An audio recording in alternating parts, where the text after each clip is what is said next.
The Union Budget for financial year 2024 is a few days away. It is likely to be the last full-year budget before the general elections in 2024, and it's coming just ahead of the crucial state elections in 2023 this year. What will these considerations mean for policy making in the budget? What can the government do to push the growth pedal even harder? And what will the market make of all of it? I have with me someone who's seen many budgets over the years. Samir Arora is founder of Helios Capital, and it's a pleasure to have him with me in the studios. Thank Samir, you very much. Great to have you with us here. Physically with you. Absolutely. Not on Zoom and Skype, and so this is so much better. What's your sense, Samir? How is this budget looking to you? Well, actually, when you say that I've seen all these budgets, last few times I have stopped seeing them as seriously because most of the big picture reforms or steps have been taken. And so I think even this budget will be at the end of it more or less event-free, which is what we need. We don't need new sudden announcements. But in general, I would think that because of elections or even otherwise, because of just the way the policies have been, and because there have been good GST collections, good railway budget, railway revenue beyond target and all, that there should be no increase in any tax. Right. And secondly, that there should be some more money in the hands of the middle class, because generally they have not benefited at all for many years in terms of anything from the budget. Right. Do you think, the fisc has not been a concern for a long time now, right, under this government? No, that has not been a concern because the limit was raised once and then over time it has to be reduced. Right. But just coming after COVID now, more time has been given by not only investors to Indian government, but to all governments. Correct. That over the next X number of years. But there's no worry in that sense. There's no today, nobody's worried. I remember, if you remember, a few years back, that used to be the focal point. 3 point something or whatever, then suddenly became 6. And now, over time, it is supposed to reduce, so there has to be a path shown. Yeah. But nobody's looking at it in this budget. Do you think it'll be a little bit of a populist kind of a budget, as you said? No, this I don't consider populist. If you just raise some exemptions or you basically make the taxable level, whatever you call it, band higher, that is not that populist. Some more exemption, basically. Some more money left in the hands of... give some more money to the consumer so that they can buy things that my companies produce. What about... I won't call that populist. I will call that, thank you very much. Capitalist. Capitalist, yes. The one thing, though, is this entire capital gains tax issue, right? I mean, comes up again and again. What's your sense? Anything changing? I mean, that would be really bad thing if it happens. I think it's not happening because you also need an environment for that. If you are separately saying as a government that GST is doing well, other collections are good, there is no need right now to, in an environment where last year was quite bad for world markets, to increase taxes on a capital gains account where separately everybody knows that no other country gives taxes, charges taxes to foreign investors. Now, since you can't separate between foreign and local, that means now you cannot increase. Plus, the capital gains everybody knows was brought in when STT was first brought in to remove capital gains, and now STT was retained and capital gains was brought back. Right? Previously, there was capital gains. Then they said do only STT because that's easier to collect. Then now in 2000, was it 18 or 19? 18 they brought back capital gains without removing or reducing the STT. So why do it now when we need capital? Why rock the boat? Why do it? And also there is no big picture justification that we are trying to collect more revenue for the government, because the government itself is saying that everything else they are collecting nicely. A lot of tax experts have spoken to, they said maybe not the rate of taxation, but all these asset classes have all these different thresholds for collecting, right? Part of life. Equity is 1, debt is 3, real estate is something, unlisted equity is something. So maybe rationalization. So do it on the debt side where if you want to help the banks, that the bank deposit gets full tax, whereas the mutual fund with debt or this thing has a lower tax. But don't come to our side, please, because the equity guys are... No, the point is rationalization. If it happens, equity goes to debt or debt goes... You don't touch us and you rationalize as you want. But rationalization should not be seen as indirect way of increasing somebody's tax. Correct. Unless it is very specific that this is being taken advantage of. if some loophole is there. That is a different angle. No, I know some loopholes they say in debt, in these market-linked debentures, that, which are not really market-linked. It is just to convert interest income into a capital gain kind of treatment. So that you can say somebody's twisting. But in equities, because generally the world does not pay equity and there is no taking back that exemption, you don't get there if you pay tax here. So that money is just gone from the pocket of the FII. Now the FII and domestic now have the same thing. So therefore it has to be for everybody that please don't raise. Government has to sell, new IPOs have to happen, so many things have to happen. So you are right, don't rock the boat on this. Do you think it makes sense, and some of the view that the government will actually do more to make sure that India's investment attractiveness stays where it is? Absolutely, but actually the thing is that India has become attractive, A, for its own reasons, and B, because China has become less attractive. And people have to be nervous about China. Let's not dream that we are substituting China. We are saying the overflow from China. No, it is +1, right? It's China +1. It's not China out and only the +1. Correct. I don't think anybody's saying that. It's +1. Or you put +2. So that people don't say only Vietnam, because supposedly that is the hot alternative these days.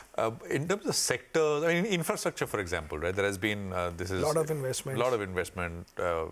I think I was looking at some preview notes from economists. They were saying capex spending could go up another 10, 11, 12% in that range, which actually is on trend and pretty healthy. So some of these high-profile projects are really good. I was seeing some photos somebody was showing me today on this Mumbai-Delhi the corridor. Which with 12 hours you can go from Mumbai to Delhi or vice versa. But we are talking from a stock market point of view. We don't know what that means, so we will just clap for the country and the economy, but we are not buying anything who's making these roads.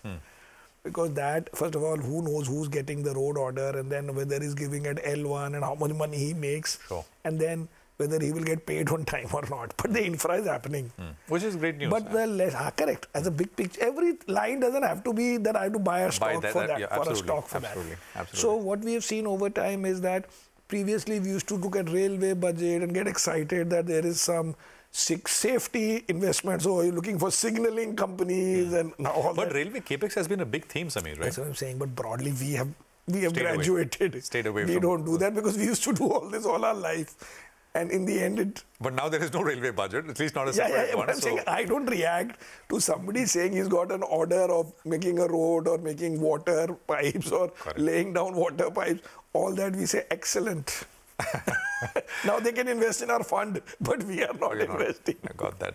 Any other sectors? I mean, broadly, not from an investment point of view, but banking, financial services, auto. Exactly. I mean, big picture, if you look at the Forbes billionaires list and say from where do these billionaires come, because that shows wealth creation in the long run, they will only come broadly from three sectors, which are consumer, tech, and financials. I don't think you'll find a fourth. Big manufacturing types are not very many, because mostly those guys get diluted along the way, unless they become very big companies like some TSMC or something, hundreds of billions. For manufacturing companies, mostly because of dilution along the way. The original owners are there, but they are not able to retain all that value. 50, 60, 70% of the company, which means that those companies needed a lot of external capital to grow, which means from a stock market point of view, it was a dilutive business or whatever way you call it. So big picture, the growth is in these three sectors. And these are sectors, budget, no budget. I mean, we are going to not change, but we are hoping that the consumer sector gets a small flip if there is some more money in the hands of the public. Got that. Samir, stay with us. I have to take a quick commercial break, so let's do that. Samir Arora, Helios Capital, with us. We'll come back, discuss markets now. What does the market do post the budget, and what's Samir's view across a range of sectors? Stay with us. Welcome back to this pre-budget special. We are in conversation with Samir Arora, founder at Helios Capital. Samir, great to have you with us. We were talking about what to expect from the budget, but the budget will come and go. The market, of course, continues. Has to move on. Has to move on. It will move on. In what direction, though, is the question.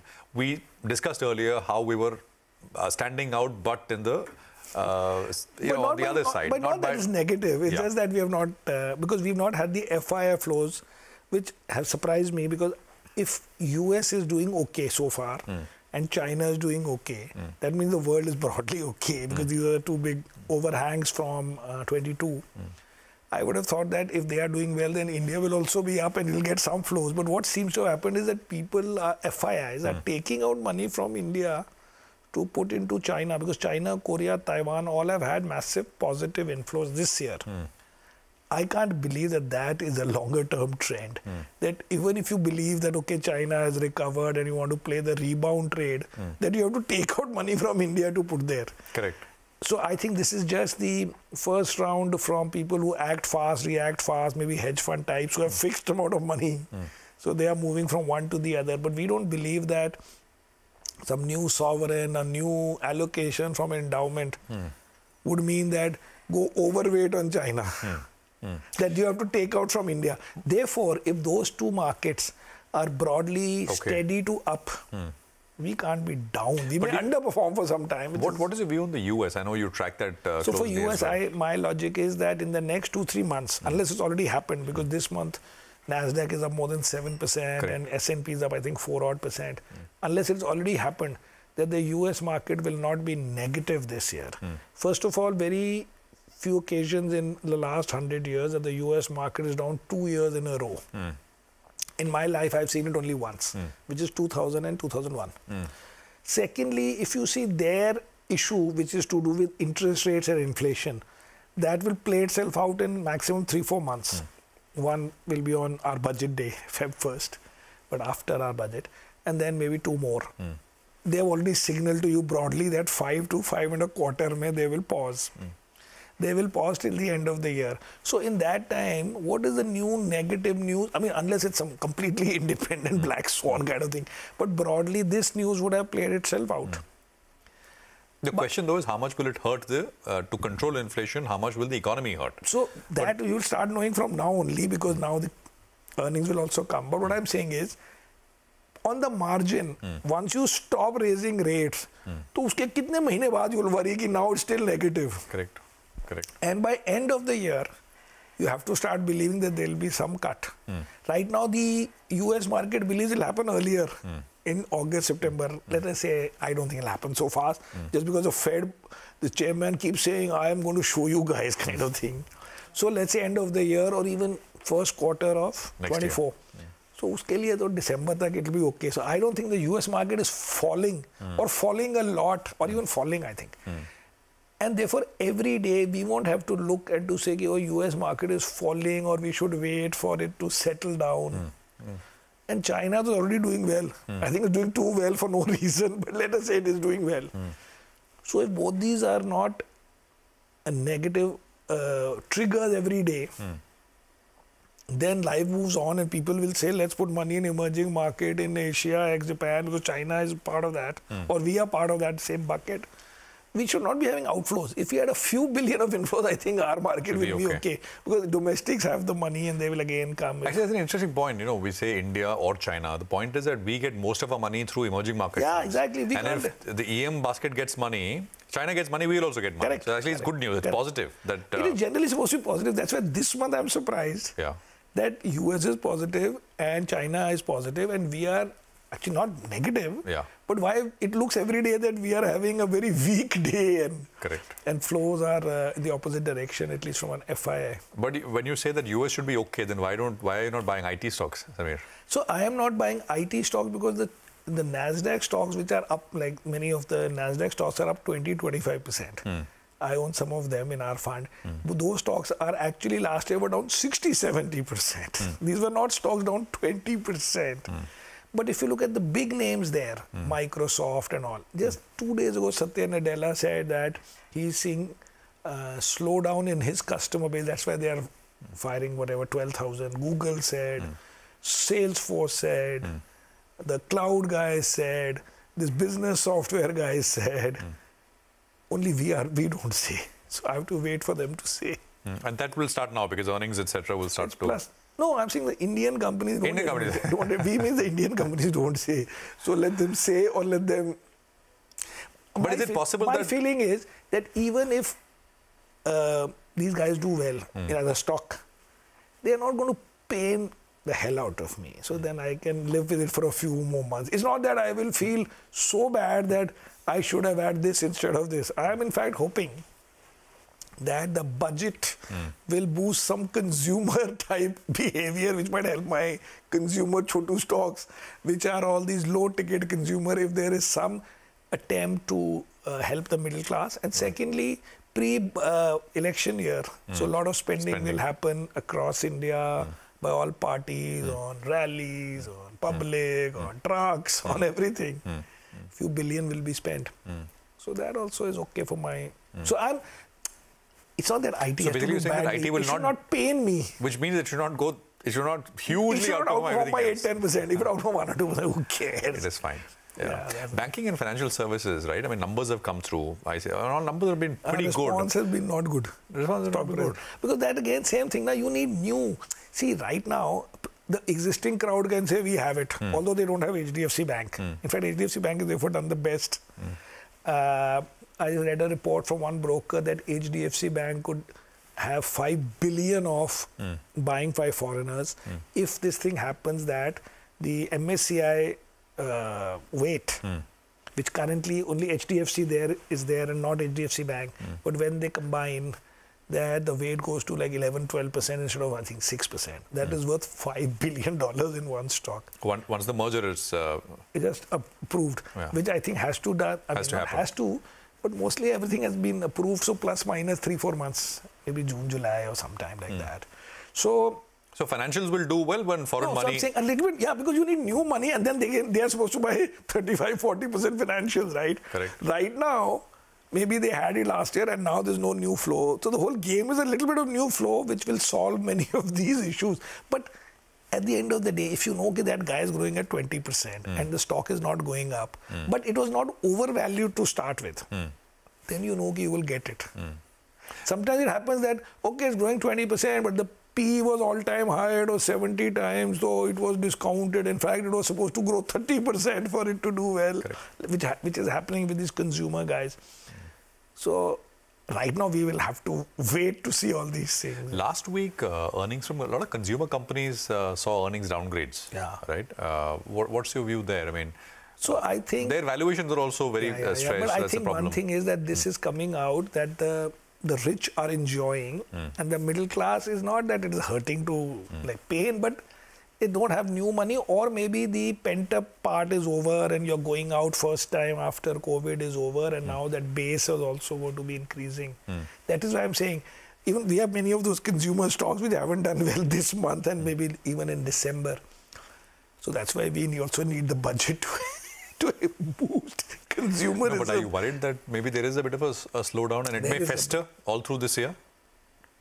Well, the thing is that because we buy only these low ticket things. So but that is where a lot of the no, I know, but in general, we believe also that middle class is there and, you know, if you can't afford the big things, maybe you'll go and buy more of my burgers or go and see more movies or go out more. Or footwear. Or footwear, correct, or many things.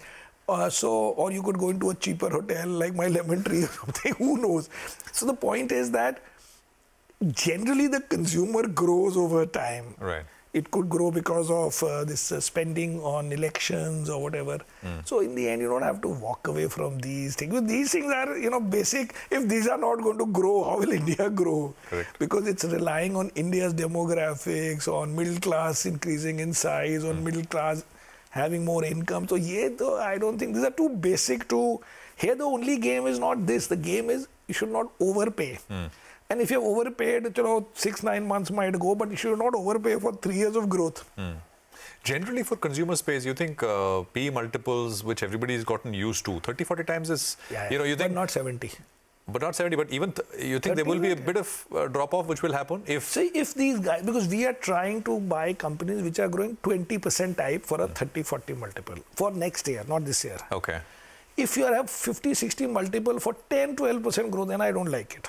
if you are going even 20-22%, okay, in Indian context, we have been used to it. But the problem is to try and change the game.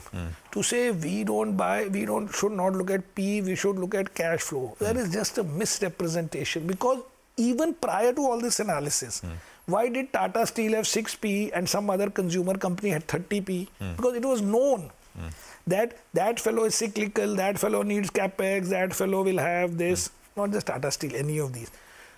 So you already, because of that, gave 5P to one group and 30 to another. Now you can't say, no, this guy's got cash flow. Hello, if he didn't have cash flow, put him into the 5 category. That's what I mean. You can't say, because he has cash flow, I'll go to 70.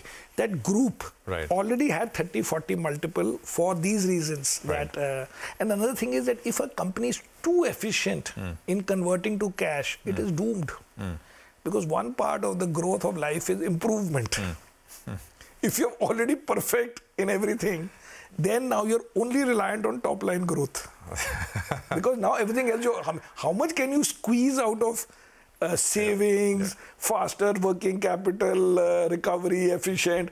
That has a limit. In the end, it has to be from growth of the top line. And cash flow is from whatever earnings you made converted to cash flow. But you can't overdo that. Any other spaces, apart from what we've discussed, which you like We have bought defense. And we have bought even... That's a new addition, defense? No. We had Bharat Electronics for like about a year, must be. Last Jan.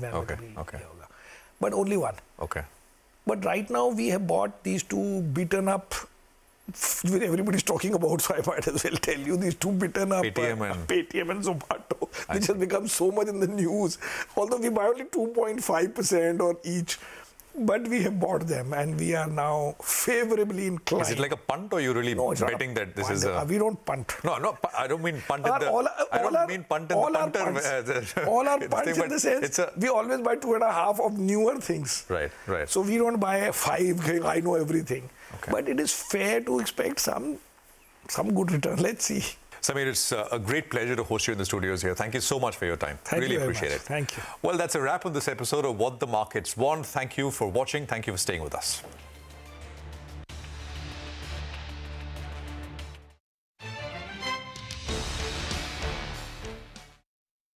Co-presented by